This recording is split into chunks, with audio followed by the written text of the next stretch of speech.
Bon, on fait un bilan parce que là, ça fait un petit moment que j'en ai pas fait. Bilan avril, mai, ça serait pas mal. Sachant que, bon, on n'a pas fini mois de mai, mais mon livre, clairement, je l'aurais pas fini. Donc, autant le faire. Première lecture que j'ai mis un 5 sur 5 en e-book, c'est le tome 2 de Dans les yeux de Lia, que j'ai beaucoup aimé, de Kuna et Carbone, d'édition Dupuis. Trop belle illustration. J'ai adoré et en plus de tout ça, c'est une BD en couleur. Je vais pas vous dire le résumé de celui-là, mais je vais vous expliquer un peu le tome 1 si vous n'avez pas vu comment ça s'appelle, mon bilan du mois de mars où j'ai lu le tome 1. En gros, on est sur une jeune fille qui malheureusement s'est fait percuter par une voiture. Elle ne sait pas qui c'est. En fait, ses parents, ils ont mis un peu... En fait, ils ont reçu de l'argent et l'histoire, elle est passée. Sauf qu'elle, elle veut savoir pourquoi elle est en fauteuil roulant, à cause de qui. Donc pour ça, vu qu'elle ne peut pas avoir de réponse, elle va aller clairement... comment dire, désolée pour le bruit. Elle va aller clairement travailler au cabinet d'avocat là où le monsieur qui l'a percuté et par qui il est passé.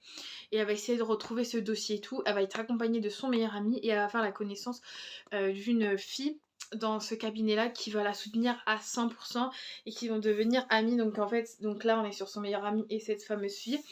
Et c'est une trop belle histoire. Pour l'instant, elle n'a pas trouvé la personne. Il y a un tome 3, je le sais, mais sur Nextory, il n'y est pas, donc j'espère qu'il y sera à un moment ou à un autre. Donc voilà, c'est pour ça que je lui ai donné la note de 5 sur 5. Trop belle histoire, hyper touchante, mais en même temps, on s'attache aux personnages à fond. Toujours au mois d'avril, une deuxième histoire que j'ai lue, c'est Pareil pour Percer de l'édition Nathan. Clairement, il a fait la guerre. Maman. C'est de Angie Thomas. J'avais lu The Hat You Give. Je sais pas si mon anglais est bon. J'avais adoré. Celui-là, c'est pareil. Je l'ai adoré. Je lui ai mis la note de 5 sur 5. Gros coup de cœur. Donc pareil pour Percer, on est toujours sur le même personnage que dans The Hat You Give, enfin la même personne clairement. Sauf que donc là on est sur un autre point de vue où bah forcément sa mère n'a pas beaucoup, enfin, clairement sa mère n'a pas de sous. Sa mère était une droguée, elle a essayé de tout faire pour récupérer ses enfants et s'en sortir parce qu'il faut savoir qu'elle est partie vivre chez ses grands-parents avec son frère. Mais il y a un truc, donc elle a toujours rêvé, c'était de faire du rap depuis toute petite. Et elle va tout faire pour être rappeuse, comme son père d'ailleurs, qui était rappeur. Donc en fait, elle est connue juste par rapport à son père, mais elle va être connue par rapport à autre chose. Donc voilà, très très belle histoire. On est attaché au personnage, on adore. On adore. Clairement, je suis partie, je me suis dit, il faut que je le lise parce que j'en ai quelques-uns. Mais j'étais pas partie du tout pour lire ce genre de lecture et on va dire entre guillemets d'apprécier ce genre de lecture parce que c'est de la romance. Donc voilà, cette fois peut-être de Casey West, édition Hugo New Way. Voilà, j'ai bien aimé. Il a quand même la note de 4 sur 5 donc ça va. Pour une romance, c'est bien. Donc on est sur Sophie qui est organisatrice. En fait normalement elle va être styliste. Mais pour l'instant, avant de faire ses études, parce qu'il faut que l'école l'accepte, etc., elle travaille chez une fleuriste où elle gère clairement les mariages, elle gère tout et elle franchement, elle fait des dessins de bouquets de fleurs incroyables, etc. Euh, Vraiment, elle est trop bien. Enfin, c'est son domaine, limite, en fait. Même ses amis me disent, mais pourquoi tu veux partir à New York faire ton truc de styliste alors que vraiment, t'as un truc en plus avec ça. Et en fait, pendant une réception, elle va rencontrer un garçon qui est le fils du cuisinier, mais qui est vachement péteux, vachement hautain, vachement tout ça, donc pas du tout son style. Et par contre, elle est amoureuse d'un autre garçon à ce moment-là et elle va être déçue par ce garçon malheureusement. Et tout ça va créer forcément quelque chose, une petite histoire d'amour. Mais avant que cette histoire d'amour se fasse, il y a une histoire entre deux. Voilà. Une histoire qui se fait, qui tout ça, qui... Voilà. Ça c'est pas comme ça. du jour au lendemain et sachant qu'elle est très dure. Donc voilà. Faut savoir que Sophie est très très dure. Mais une très bonne histoire quand même. Un autre que j'ai lu au mois d'avril, tout début avril, je ne l'ai pas présenté sur mon dernier bilan, c'est parce que je t'aime de Guillaume Musso, édition Pocket. Je lui ai donné la note de 5 sur 5. J'adore Guillaume Musso, même si je vais vous présenter juste après celui-là une autre lecture qui m'a un peu refroidi. Donc dedans, on est sur une petite fille qui s'appelle Leïla et qui disparaît et ça va briser clairement ses parents. Ses parents se séparent, son père se retrouve dans un monde. En fait, clairement, son père, il part, mais il part sans rien. Euh, il laisse sa femme, bon, sa femme essaye de refaire sa vie, entre guillemets, mais c'est compliqué. Et il laisse sa femme toute seule, voilà, à gérer cette situation. Elle s'est un peu reconstruite, donc voilà, toute seule. Et lui, il va carrément vivre dehors. Il veut pas revivre dans une maison et tout. Il pense tout le temps à sa fille et pour lui, il va retrouver sa fille tout seul. Donc il part clairement à l'aventure. Voilà. Il avait une super situation au niveau du travail, familial et tout, mais sa fille a disparu, donc ça l'a brisé. 5 ans après, ils vont retrouver Leïla. Et des choses surprenantes va être déclarée par la petite. Et il va faire des recherches et tout. Et c'est bizarre. Tout se mélange. Vous allez voir, c'est bizarre. Il y a des choses qui correspondent pas, il y a des choses bizarres. On va parler de plusieurs histoires aussi, pas forcément que de Leïla. On a d'autres témoignages de d'autres personnes, mais tout a un lien. Et franchement, c'est une trop trop belle histoire. Je disais, donc c'est Angélique de Guillaume Musso. J'ai bien aimé, mais c'est pas du Guillaume Musso comme je le connais, donc voilà, c'est pour ça que j'étais quand même un petit peu déçue.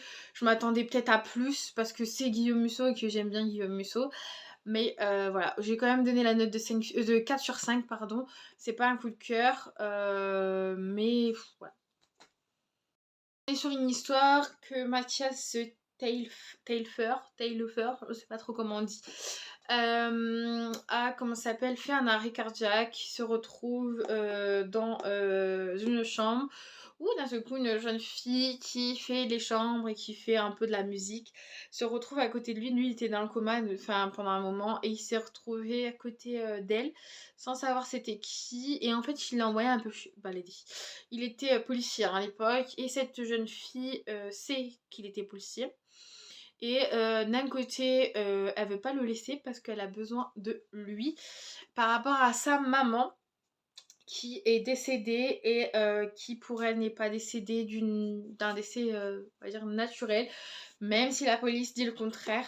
Pour elle, c'est sûr et certain, c'est pas d'une mort naturelle. Et on va découvrir un lien particulier entre les deux enfin voilà, à la fin. Après, ils vont bien s'associer, clairement. Pour un ancien policier et tout, ça va super bien marcher. Maintenant, c'est pour ça que en fait, j'ai été déçue parce qu'il y a eu beaucoup quand même de choses en fait qui avaient rien à faire dedans.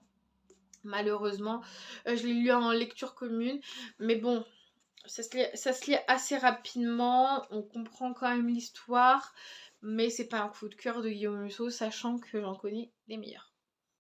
En fait, depuis Angélique, je suis passée au mois de mai.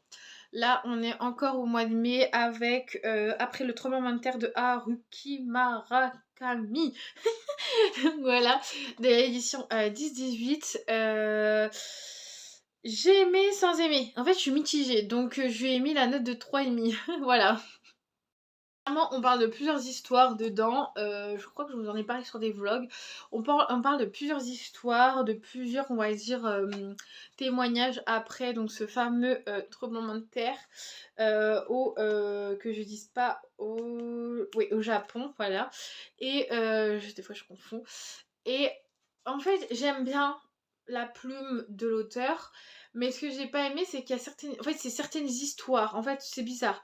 Il y a des très bonnes histoires, il y a il y a des très bons témoignages et il y a des témoignages un peu moins voilà. Par contre, trigger warning, pas avant 18 ans parce que ça parle de certains trucs. De toute façon, à chaque fois je le noterai au-dessus. Là, par contre, une romance que j'ai adorée parce qu'il y avait une histoire derrière. C'est incroyable. Franchement, cette histoire a été vraiment très belle. Il y avait vraiment une très bonne, on va dire, c'était pas le truc je t'aime, moi non plus, enfin voilà, c'était vraiment super joli. C'est Love Charlie. Je l'ai lu en lecture commune avec Lana. En fait, elle avait fait un groupe sur Instagram. Donc, je l'ai lu. C'est du Hugo Roman. C'est une très bonne histoire. Et vraiment, elle m'a vraiment scotché cette histoire. Donc, pour une romance, je suis très contente de l'avoir lu. Sachant que c'est pas du tout mon style de lecture. Et donc là, je lui ai mis la note de 5 sur 5 pour le style de romance, on va dire. C'est pas non plus, on va dire, le coup de cœur de l'année, parce que moi, je suis pas du tout sur un coup de cœur de ce style-là, mais sur une romance, sur, on va dire, le style romance, c'est mon coup de cœur. Donc on est sur une histoire entre deux personnages. Par contre les noms, je n'ai jamais retenu les noms, c'est super. Donc je vais essayer de les retrouver. Mais en gros, donc, on est sur deux personnages qui sont les meilleurs amis du monde, clairement, parce que malheureusement, elle a perdu sa maman. Et donc de Charlie, en plus, c'est pas comme si c'était pas écrit. De Charlie et de... attendez, que je regarde. Tac, tac, tac. Je reviens. Et j'ai dû arrêter la vidéo vite fait, donc pour ça, j'ai dû sortir. Et donc, mes lunettes sont foncées avant de s'éclaircir. Donc je disais par rapport à Love Charlie, donc on suit Lex et Charlie. Charlie qui a perdu sa maman très jeune et qui en fait s'est retrouvée toute seule. Son beau-père elle s'entendait très bien avec, mais il n'était pas capable de s'occuper d'elle. Clairement, elle s'est retrouvée donc seule et elle est partie chez la meilleure amie parce que sa meilleure amie, sa mère lui avait promis de prendre soin de Charlie. Elle est partie chez sa meilleure amie qui s'est occupé d'elle comme sa propre fille. Eux, ils ont que donc un garçon qui est Lex et clairement, eux deux, ils ont grandi ensemble, mais enfin, ils se sont jamais vraiment considérés comme des frères et des sœurs. Et ce qui s'est passé, c'est que ils ont plutôt lié vraiment le lien meilleur ami, voilà. Mais meilleur ami plus quoi. Vraiment, il y a plus dans tout ça quoi. Un autre livre que j'ai commencé mais que j'ai pas fini, pas parce que je n'aime pas, parce que j'adore son écriture et tout, c'est juste que j'étais pas du tout dans le mood, on va dire, donc j'ai lu que clairement 70 pages, donc voilà. C'est Rien ne s'oppose de Delphine de Vigan, donc je pourrais pas donner une note pour l'instant, je vous le dirai plus tard. Ensuite, j'ai lu Full House, le tome 2. C'était le dernier que j'avais dans ma palle, d'ailleurs, à lire, qu'il faudrait que je rachète, de Woo So-young. Voilà. J'ai beaucoup aimé comme le premier. Je lui ai mis la note de 4 sur 5. C'est un manga en noir et blanc. Résumer le tome 2, enfin le tome 1 de Full House, que je ne vais pas vous expliquer le tome 1. En gros, on est sur Ellie qui a perdu son papa et qui est en train de perdre clairement la maison dans laquelle elle vivait avec son papa. Ça a été racheté par Ride. Ride est une célébrité, etc. Donc il est vachement connu, donc il peut pas se permettre de faire, on va dire, l'écart. Voilà. Arrivé là, Ride va renverser Ellie et elle va un peu lui faire du chantage. Il sait pas que c'est sa maison de base, mais elle va un petit peu lui faire du chantage. En gros, si tu fais pas ça, bah si je récupère pas la maison, bah voilà. Et donc en fait ils vont se fiancer. Mais pour l'instant, on sait pas trop ce que ça va donner, on va dire, dans leur fiançailles. Mais voilà. Ensuite, j'ai lu Le Serment d'Agnès de Annie Play de l'édition de Boré, que j'ai beaucoup aimé. Je lui ai mis la note de 5 sur 5. Donc on parle de Agnès qui est à fond dans la religion. Elle habite en Pologne. Elle est très dans la religion avec sa famille depuis tout petite. Ses sœurs sont mariées, enfin une est divorcée, l'autre est mariée, mais elle se rend compte que les hommes ne l'intéressent pas. Donc elle se dit bah je vais me mettre dans la religion à 100%. Elle passe toutes les étapes, etc. Elle vient carrément dans un couvent en France où tout se passe très bien au début. Un jour, un réparateur vient, elle va l'aider et ce réparateur vient très souvent. très très souvent. Et c'est toujours elle qui a envoyé pour l'aider. Et sauf qu'il y a un lien qui se crée et ils tombent amoureux l'un de l'autre. Donc elle fugue de ce couvent. Et derrière, il faut absolument qu'elle trouve une solution pour se retirer en fait de la religion, ce qui n'est pas facile. Et il va avoir plusieurs étapes dans sa vie qui va la faire douter de ce qu'elle vit actuellement. Donc voilà, mais une histoire très touchante, très poignante et pas très grosse d'ailleurs, mais c'est pour ça que j'ai beaucoup aimé cette lecture. Pour finir, j'ai lu le livre de Vous êtes le zéro. C'est marrant parce que c'est pas vraiment un livre à lire comme ça. En gros, vous avez plusieurs questions et vous avez une question et plusieurs réponses. Faut les choisir et vous faites on va dire votre histoire. Sauf que j'ai essayé avec plusieurs styles de réponses et je trouvais ça hyper marrant. Donc franchement, je lui donne la note de 5 sur 5. J'en ai encore d'autres à faire, des sortes d'énigmes dedans, mais je les laisse encore de côté. Donc franchement, j'ai adoré. Sauf que moi, ça m'a trop fait rire aussi, je voulais vous dire. En gros, clairement, je me suis souvent retrouvée ici. Non, vraiment, il est trop trop bien. En plus, ça se lit, enfin, même si vous lisez quand même et tout, ça se lit hyper rapidement. C'est un peu un jeu en fait. Et en plus, c'est trop marrant dedans parce que c'est assez cru quand même. Mais c'est marrant et c'est bon délire quoi. Franchement, j'adore. Je laisse vraiment les autres énigmes. J'ai dû en faire, je sais plus combien. J'en ai fait, ouais, j'en ai fait plusieurs. Je sais plus combien j'en ai fait. Mais j'en ai fait plein, mais je sais qu'il y a il y a une moitié encore que je dois faire. Une autre moitié, donc bah, je laisse l'autre moitié de côté. Comme ça, quand j'aurai une panne de lecture comme j'ai eu, c'est très bien. Donc voilà pour ça. Actuellement, je lis, comment dire, 3 femmes, 3 petits points à la soirée d'été. Je suis qu'au début, donc c'est pour ça que je l'aurai pas fini d'ici là. Donc voilà pour mon bilan du mois d'avril et du mois de mai. J'espère que cette vidéo vous plaira. Surtout n'hésitez pas à vous abonner, à liker la vidéo et à me suivre enfin à fond quoi. Donc voilà. Qu'est-ce que je voulais dire? Il n'y a pas eu énormément de lecture dans tout ça. Mais on arrive à quelque chose quand même. Voilà. Donc je vous laisse et je vous retrouve bientôt pour une nouvelle vidéo. Et encore une fois, n'oubliez pas de vous abonner et de liker la vidéo. Bisous!